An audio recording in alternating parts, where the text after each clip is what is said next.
You literally wanted to be the emperor who destroys his own kingdom. But instead, the kingdom just kept thriving, even when you spent every single day in the palace ignoring state affairs, and handed full control of the empire to corrupt officials. The empire that was on the verge of collapse somehow rose to its peak. So in a fit of rage, you straight up dumped the entire treasury into the corrupt prime minister's hands. But the prime minister who received it broke into a cold sweat. He finally understood why the emperor made this move. This was his final warning. The prime minister, suddenly coming to his senses, burst into tears. He turned toward the imperial palace. This old servant is ashamed. From this day forward, I will serve your majesty with everything I have. The very next morning, you wake up to 90 million taels of silver sent back by the prime minister. You're completely baffled. Is this just how gift exchanges worked back in ancient times? But I need this kingdom to fall, because only then will the system let you die and send you back to the modern world. With no other choice, you summon all the ministers to the main hall. Time to cook up a full plan to run this kingdom straight into the ground.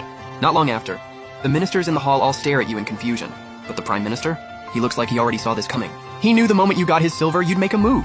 Smart people don't need words. But right now, you have zero idea what he's thinking. We're pulling funds from the treasury to renovate the capital, and we're fixing up the people's homes while we're at it.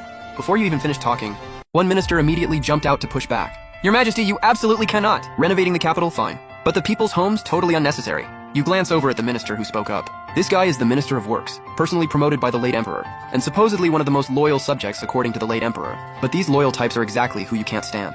You snap back furious. You think I'm asking for your opinion? Does the Minister of Works outrank the emperor now? The minister goes pale instantly. This servant wouldn't dare, but you're not letting it go.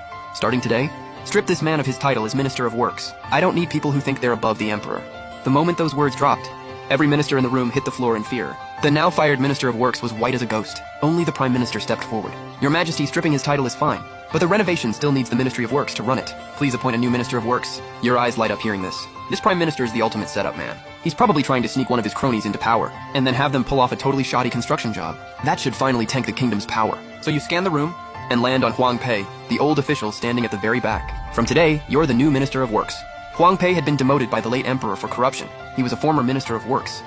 But that's exactly the kind of guy you need. The ministers all exchange uneasy looks. The former minister straight up yells, "Your Majesty, you can't!" Huang Pei is a corrupt official banished by the late emperor. You wave your hand and cut him off. You really think dropping the late emperor's name is gonna work on me? I am the emperor of Tang now. Of everyone in the room, only the prime minister gives you a long, deep look. He's thinking to himself, Huang Pei is one of the greatest minds of this era. But he was framed by corrupt officials and got demoted. And the one who framed him? The minister who just got fired. He figured barely anyone knew about this. Never expected that you, locked away in the palace, could actually see through it all and pick Huang Pei. Huang Pei stares at you, visibly overwhelmed.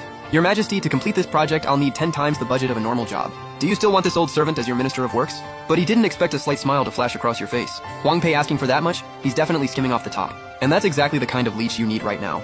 So, you keep a straight face. How you spend it is your business. I only care about results. Also, Prime Minister, make sure you support him. One corrupt minister, one giant leech as Prime Minister. At this point, I don't even know how to lose. A little while later, as the ministers file out of the hall one by one, you can't hold back the excitement anymore. You start daydreaming about the day the Tang dynasty finally crumbles. Meanwhile, Huang Pei didn't go home. He headed straight to the Prime Minister's mansion. He couldn't figure out why the Emperor suddenly treated him so well, but after sitting down with the Prime Minister, he finally understood the Emperor's true intentions. Overcome with emotion, he bowed deeply toward the palace. Oh right, Prime Minister. What's the Emperor's real reason for rebuilding the capital and the people's homes? In my view, the Emperor has two goals. First, send a signal to the loyal officials in court. The Emperor is taking back control. Second, and most importantly, win the hearts of the people. Prime Minister, you truly are the greatest mind of our time. So how should I work with the Emperor going forward? Since His Majesty said cost is no issue, he obviously wants this done fast and done right. I know of a new building material. Sets fast and holds incredibly strong. Use it, call in the Imperial Guard to help, and wrap up everything within a week. Not long after, you stare at Huang Pei standing there asking to mobilize the Imperial Guard. Bro, this guy is ruthless. He's planning to squeeze the people dry, but he's scared of a revolt, so he came to you for troops to crack down. Thinking about it, you can't help but shake your head. These corrupt officials never disappoint, so you hand over the military token to mobilize the Imperial Guard right then and there. Huang Pei is completely overwhelmed by this, almost dropped to your feet sobbing. Seeing him like that, you cringe and wave him out of the room immediately. And just like that, the massive construction project across Chang'an kicked off in full swing. Meanwhile, inside a house somewhere in the city, a few spies from the Eastern Yi Kingdom were huddled together whispering. Bro, what is this Tang Emperor thinking? Why is he suddenly rebuilding the whole city? But even Balu himself had no idea. He kept turning it over in his head, trying to figure out your angle. Then all of a sudden, it hit him. Could Tang have a spy inside Eastern Yi who leaked their plan to invade? Is that why he ordered the walls rebuilt? Damn, where is the mole? Everyone who knew about this plan was top brass in Eastern Yi. He laid out his theory to the rest of the group. One of the heavyset guys couldn't hold back and spoke up. Bro, what if you're wrong? Maybe the Tang Emperor is just incompetent and trying to tank his own kingdom. Balu shot him an annoyed look.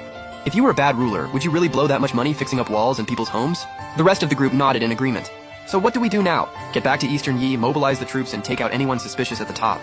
2.5 days later, you're in your chambers, barely able to contain yourself. Today is the day the system tallies up the kingdom's power level. You've got 12 years of lifespan left. All you need is to burn through 120 more power points.